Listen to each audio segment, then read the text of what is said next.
February 1959. Northern Ural Mountains, Soviet Russia. 9 experienced hikers were found scattered across a frozen mountain, some half-naked, fleeing something that left no footprints behind. Autopsies revealed crushing injuries that matched a car crash, but there were no cars, no avalanche, and no attackers. What force could make 9 people cut through their own tent and run barefoot into the killing cold? The search team spotted the tent on February 26, 1959, nearly a month after anyone had seen the hikers alive. It sat alone on the slope of Ural Mountain in the northern Ural Range. The mountain's name meant Dead Mountain in the local language. The tent was half buried in snow, its orange fabric torn and hanging loose. From a distance, it looked like someone had simply walked away and never came back. But as the rescuers got closer, they saw something wrong. The tent had been cut open from the inside. Long slashes ran through the canvas. Whoever made those cuts had used a knife with purpose and control. They were not random tears. They were escape routes. Inside the tent, everything was still in place.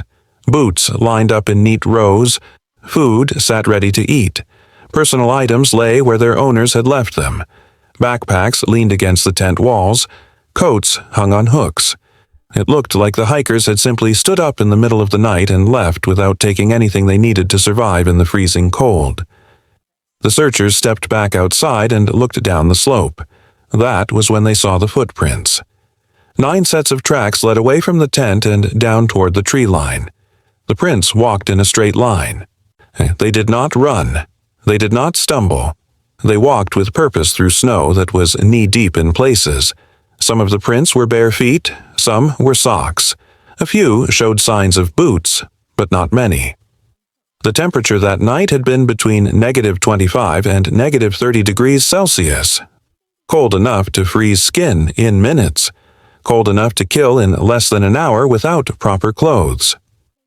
Yet these 9 people had walked nearly 1.5 kilometers down a mountain in the dark, wearing almost nothing. The group had been led by Igor Dyatlov, a 23-year-old engineering student. He was an experienced hiker who had led many trips into the wilderness before. The other hikers were also students and outdoor experts. 7 men and 2 women, all in their 20s except for one man in his 30s. They had left the last village on January 27th, planning to reach a mountain called Otorten and return by February 12th. When they did not come back, the search began.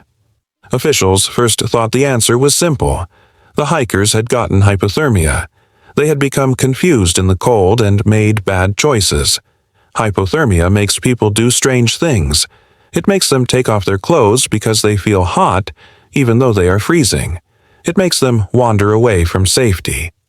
But that explanation started to fall apart as soon as anyone looked closely at the evidence. People with hypothermia do not cut perfect slashes through tent walls. They do not walk in calm, straight lines for over a kilometer. They do not organize themselves into groups and try to build fires and climb trees. Yet the first 2 bodies were found near a cedar tree at the forest edge, about 1,500 meters from the tent. They were both young men. Both were dressed only in underwear. Between them lay the remains of a small fire. Someone had broken branches from the cedar tree, and some of those branches were as high as 5 meters off the ground. Someone had climbed that tree while the others were dying. 3 more bodies were found on the slope between the tent and the forest. They were spaced out along the path, lying in the snow. These 3 had tried to return to the tent. They had made it part way before the cold took them. One of them was Igor Dyatlov himself, found reaching back toward the camp he had left behind. But 4 hikers were still missing. The snow was deep and the area was huge. The search teams would have to wait until May, when the snow melted, to find the rest. When spring came and the snow finally retreated, searchers found the last 4 bodies in a ravine near the cedar tree. They were lying in a stream bed, preserved by the ice and running water. What the rescuers saw when they examined these bodies made no sense at all. The medical examiner laid out the findings in careful detail. 3 of the 9 hikers had died from hypothermia. Their bodies showed exactly what you would expect from freezing to death. But 6 of them told a different story. 6 of them had injuries that should not have been possible. Lyudmila Dubinina was a 20-year-old student. When they found her body in the ravine, her tongue was missing. So were her eyes and part of her lips. The soft tissue of her face had been removed. Yet the medical examiner noted that there was no blood in her stomach, which meant this had happened after she died. But what had taken those parts away? Semyon Zolotaryov was the oldest member of the group at 37. He had multiple broken ribs on his right side. Nikolai Thibault Brignol, 23, had a fractured skull. The bone had caved inward. The examiner who looked at their bodies wrote something that made investigators stop and reread the report. He said the force required to cause these injuries was similar to a car crash. He said no human punch or kick could do this kind of damage. The ribs had broken inward, crushing the chest cavity, but there was almost no damage to the soft tissue on the outside. No bruises, no cuts, just broken bones inside. The timeline made the mystery deeper. The hikers had set up their tent on the evening of February 1st. Their last diary entry was from that day. They had pitched camp on an exposed slope instead of in the forest where they would have shelter from wind. Nobody knew why they made that choice. That night, something happened. Something made them cut through their tent and leave everything behind. The footprints told investigators that whatever happened, it did not cause panic at first. The tracks walked. They did not run. They moved together down the slope in a rough group. This suggested the hikers were thinking clearly when they left. They were not running in terror. They were leaving with purpose. At the forest edge, the group split up.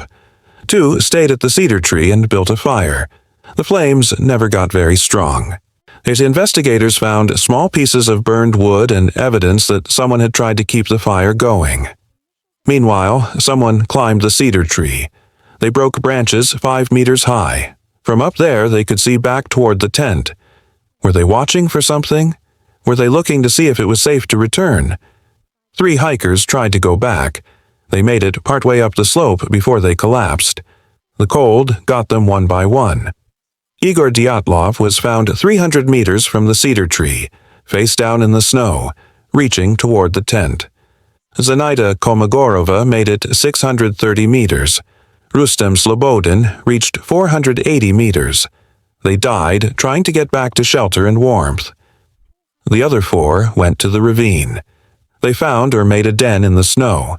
They took clothes from the bodies near the cedar tree and put them on to stay warm.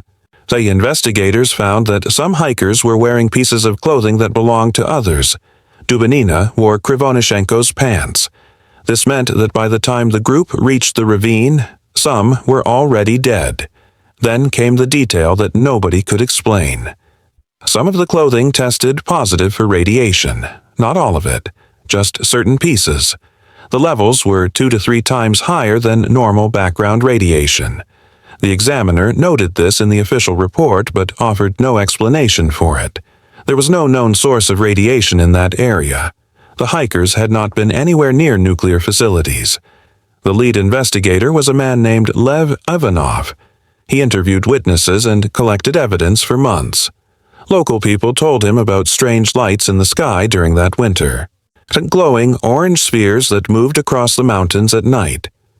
Other hikers in the area around the same time reported seeing them too. Ivanov included these reports in his files. Then, in May 1959, the case was suddenly closed. The official conclusion said the hikers died from a compelling unknown force. That was all. No details, no clear explanation. Lev Ivanov was told to stop investigating. He later said that he had been ordered to ignore certain evidence.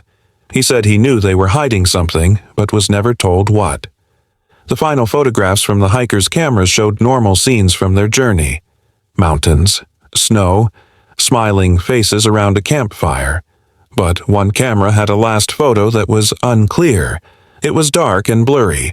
It might have shown a light. It might have shown nothing. And nobody could say for sure what the photographer had been trying to capture in those final moments. In the weeks after the funerals, people started to notice the silence. Newspapers that had covered the search suddenly stopped writing about it. Officials who had spoken to families refused to answer more questions. When relatives asked to see the full investigative files, they were told the case was closed and no more information would be released. Some files were sealed. Some were marked classified. The message was clear. Stop asking. The bodies had come back to their families in closed caskets. Those who saw the bodies said the skin looked strange. Some described it as orange or brown, almost like a tan. Others said the bodies looked older than they should have. Witnesses at the funerals were told not to talk about what they had seen. Burial locations were controlled. Everything was managed and contained. Before the case closed, investigators had considered many explanations. The first was simple.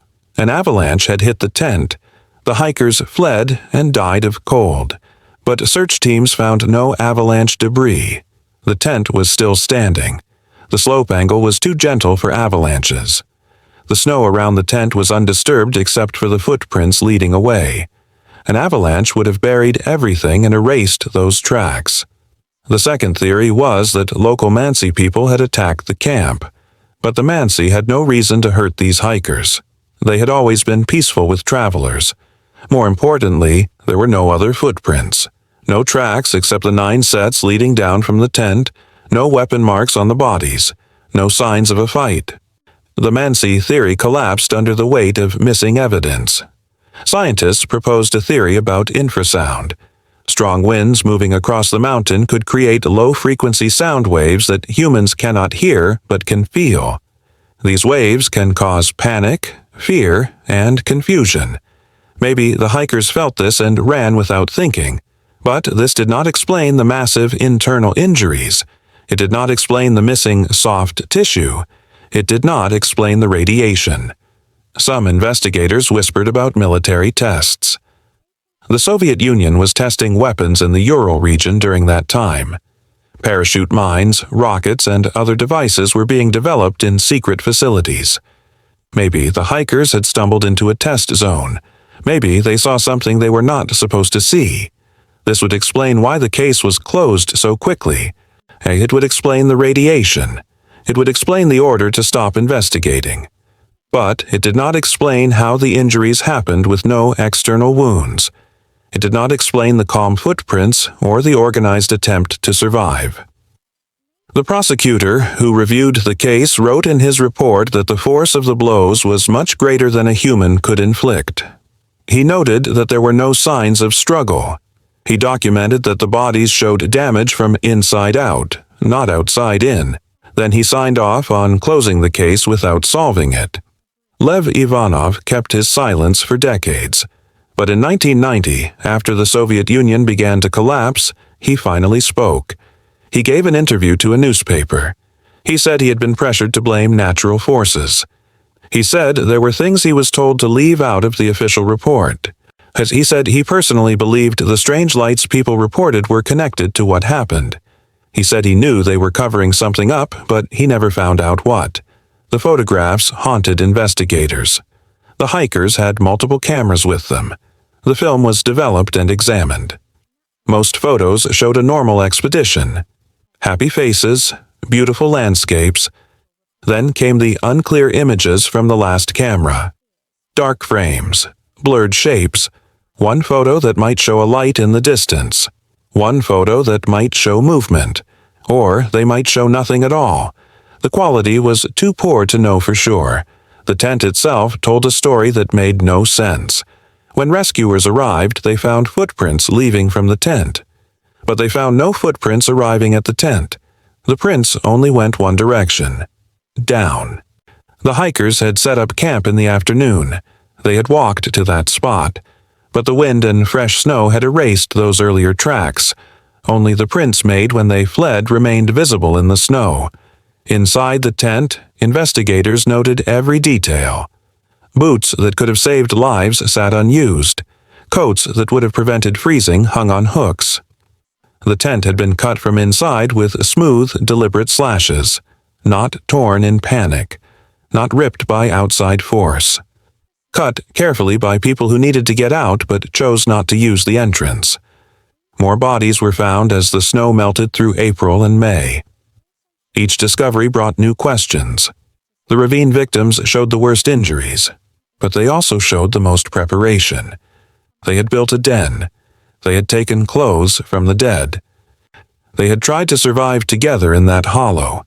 Then something crushed their bodies from inside, something that left the skin mostly intact while shattering ribs and skulls. The radiation findings were documented but never explained. The levels were not high enough to kill. They were just high enough to be noticed, just high enough to be wrong. The contaminated clothing pieces had no clear connection to each other. Different hikers, different items. No pattern that made sense. By the end of May 1959, the case was finished. 9 deaths. No clear killer. No natural disaster that fit the facts. No human enemy that left evidence. Just a mountain, a torn tent, and bodies that told impossible stories about how they died.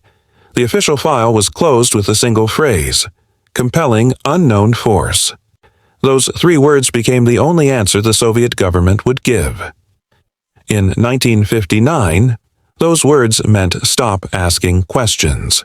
Today, they mean the same thing. The case was reopened in 2019.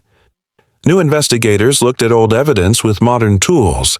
Scientists ran computer simulations of avalanches and wind patterns. They studied the slope angle, snow depth, and weather conditions. In 2020, they announced their conclusion. A rare type of avalanche had caused the injuries and the deaths. The report was detailed and scientific. It explained how a delayed slab avalanche could create the chest injuries without external damage. It showed how the hikers might have fled and died exactly as they were found. Many people did not believe it. Avalanche experts pointed out problems with the theory. The tent was still standing. No snow debris was found. Thus the footprints were too clear and organized. The radiation was not addressed. The missing soft tissue was not explained. The theory answered some questions but created new ones. The Dyatlov Pass became famous around the world. Dozens of expeditions traveled to Kholat Syakhl to retrace the hikers' steps. Some tried to prove the avalanche theory. Others looked for evidence of military involvement. Some searched for paranormal explanations. The mountain became a place where people went to chase answers that might not exist. Lev Ivanov died in 2004 still believing the government had hidden the truth. He never found out what really happened on that mountain. He spent the last years of his life giving interviews and writing about the case. He always came back to the lights in the sky. Yet he always said there was something in the files that he was forced to leave out. The families of the 9 hikers received no closure. Some died without ever knowing what killed their children. Others spent decades demanding that files be released and investigations be reopened. They were given pieces of information over the years, but never the complete picture. Many documents remain classified or lost. Some witness statements have disappeared. Parts of the story will never be recovered. The place itself changed. Kholat Syakhl became known as the Dyatlov Pass. The name of the 23-year-old engineering student replaced the old name. Maps were redrawn. The mountain was marked. Every year, people travel there to stand where the tent once stood and look down at the cedar tree in the valley. They take photographs. They leave memorials. They wonder what the hikers saw that made them run. We still do not know why the tent was pitched on an exposed slope instead of in the sheltered forest. We do not know what made them leave with such calm purpose. We do not know how their bones broke without their skin tearing. We do not know where the radiation came from or why it was only on certain pieces of clothing. We do not know what Lyudmila Dubinina saw in her final moments, or what took the soft tissue from her face after death. Other cases have surfaced over the years with similar details. The Kamar Daban incident in 1993 involved hikers who fled their camp and died with bleeding from their eyes and mouths. The missing 411 cases document people who vanish in wilderness areas and are found dead with no clear cause. The patterns repeat, but the answers never come. The Dyatlov Pass incident asks us to accept something uncomfortable. It asks us to believe that 9 experienced people died from causes we cannot fully explain even 65 years later. It asks us to trust that reality sometimes breaks its own rules. It asks us to admit that knowledge has limits. The last photograph from Semyon Zolotaryov's camera was developed decades after his death. Technology had improved. Experts examined the frame carefully. It showed darkness and a faint blurred shape that might be light. The photo was taken shortly before he died. He pointed his camera at something in the night and pressed the button. We have the image he captured, but we do not know what he was trying to show us. That blurred light hangs in the darkness of that final photograph like a question that will never be answered. 9 people saw something, or felt something, or knew something that made them choose freezing death over staying in their tent. Whatever it was left no tracks in the snow. Whatever it was broke their bodies from inside without touching their skin. Whatever it was has never been seen again. Or if it has, no one has lived to develop the photograph.